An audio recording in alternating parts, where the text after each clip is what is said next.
আমি সততা, আমি সত্য, যুগে যুগে আমি ফিরে আসি, মিথ্যার করি ধ্বংস। আমি নাইম আজিজ এখন আপনাদের শোনাবো আমাদের কবিতা রুল ওভার অ্যাশেস, যে কবিতাটা আমি লিখেছিলাম জুলাই বিপ্লবের ঘটনা নিয়ে, সেই সময়ে চলমান ঘটনা বর্ণনা করে আমি কবিতাটি লিখেছিলাম। এই কবিতাটি এখন আপনাদের আমি শোনাতে যাচ্ছি। In my country where shadows loom, ruler cast a pall of gloom, when justice call, student stands tall, they sacrificed their lives answering the call. They accepted martyrdom to bring justice for all. To rule a nation, to rule a country, killing is the only key. Ruler thinks as glory. Thousands were killed, thousands were harmed. Rule over ashes is the way she learned. Every single life matters is the song we play. In the blink of time, justice leads the way. When darkness falls, we'll light the night. With patience and hope, we'll set things right. আমি মোহাম্মদ নাইম আজিজ, আমি পেশায় একজন শিক্ষক।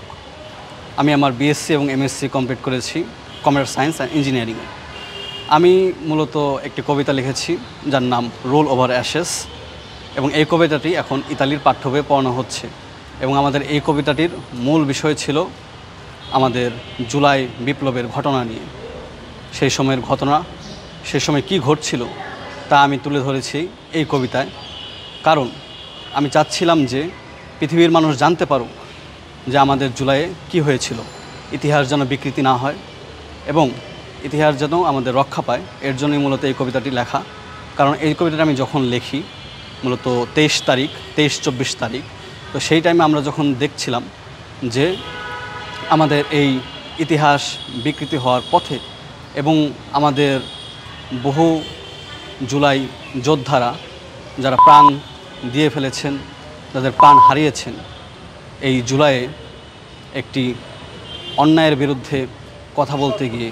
তো হঠাৎ একদিন আমাকে স্যানোমা Italia কোম্পানির অফিসিয়াল মেইল থেকে আমার কাছে আমার মেইলে একটা মেইল আসে যে আপনি কি নাইম আজিজ, আমরা আপনার কবিতা রুল ওভার অ্যাশেসটা আমাদের আপার সেকেন্ডারি স্কুল, এটা আসলে আপার সেকেন্ডারি স্কুল অনেকে বুঝবেন না তাই বলে দিচ্ছি, এটা হচ্ছে আমাদের বাংলাদেশের এইচএসসি লেভেল বোঝায়, মানে উচ্চ মাধ্যমিক লেভেল বোঝায়, ওদের দেশে আপার সেকেন্ডারি স্কুল বলে। তো আমরা আপার সেকেন্ডারি স্কুলের ইংরেজি পাঠ্য বই, ইংরেজি সাহিত্য পাঠ্য বই তারা আমার কবিতাটা অ্যাড করতে চায়। এই কারণে তারা আমার কাছে পারমিশন চেয়ে আমাকে একটা মেল পাঠায়। তো এই মেল পাওয়ার পরে আমি তো খুবই খুশি হয়ে যাই। আমি কোনো আর কিছু দেখি না, আমি সরাসরি বলে হ্যাঁ অবশ্যই আপনারা মানে পারমিশন নিয়ে নেন, কোনো সমস্যা নেই। তখন তারা বলে যে আচ্ছা তাহলে আপনার কী পরিমাণ পারিশ্রমিক লাগবে। আমি বললাম যে আমার পারিশ্রমিকের কোনো লোভ নেই, আপনারা দেন, আর যা দিতে পারেন তাতে আমি খুশি, আমার কোনো সমস্যা নেই। তারপর তারা একটা মানে আমাকে সম্মানী ভাতা দেয়। তো এর মাধ্যমে আর কি এই আমার কবিতাটা তাদের পাঠ্য বইয়ে অন্তর্ভুক্ত হয়। তো আমি প্রথম এই বিষয়টি জানতে পারি 3 মার্চ যে তারা আমার কবিতাটি তাদের পাঠ্য বইয়ে প্রকাশ করতে চাচ্ছেন। তো 3 মাস জানার পরে আমি তো তাদেরকে মানে অবশ্যই এটার দিয়ে দিই, পারমিশন দিয়ে দিই। কারণ আমি তো এটাই চাই যে এটা প্রচার হোক, এটা আরও প্রচার হোক, যাতে আমাদের ইতিহাস বিকৃত না হয় এবং ইতিহাসটা সবাই জানতে পারে, পৃথিবীর সকল মানুষ জানতে পারে। এ কারণে এটাই আমার মূল উদ্দেশ্য ছিল। তো এটা জানার পর অ্যাকচুয়ালি এই ঘটনা যখন প্রথম জানতে পারলাম যে ইতালির পাঠ্য বইয়ে প্রকাশ হয়েছে, এটা প্রথমে আসলে আমার মূলত বিশ্বাস হচ্ছিল না।